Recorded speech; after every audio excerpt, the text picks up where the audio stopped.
Hello guys, আসসালামু আলাইকুম। আমি বিএম সাতমান। সাথে দেখতেছেন আমার বাইক, পুরো রোডটা কিন্তু নীরব। আমি একটা জিনিস আসলে ফেস করলাম, ভয় ভয় লাগতেছে। আপনাদেরকে কেমনে দেখাবো দেখেন। এখানে কুকুর দুটা বসানো।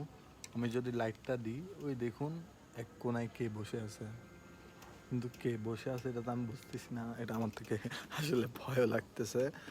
এখন এখান দিয়ে হচ্ছে আমার বাসার পথ, আমার তো এখান দিয়ে যেতে হবে।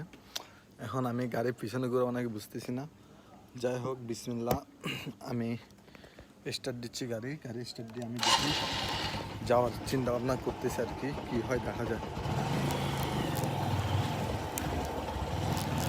হ্যালো গাইস, আসলে এটা একটা মানুষ মনে হয়, একটা মানুষ। এ বেড়া, তুই এখানে বেড়া।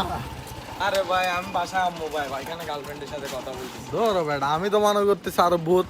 এটা হচ্ছে যে ছোট ভাই হিওয়ান এলাকার, ও প্রেমিকার সাথে কথা বলতেছে। আসলে আমি ওইখান থেকে ভূত ভেবে আসলে আমি এখান থেকে যাচ্ছি না, তো আমি আবার সুরা পরে মনে মনে যাচ্ছি। সেই জন্য এখানে বসে কথা এগুলো কোনো কথা বেড়া, ধরো বেড়া।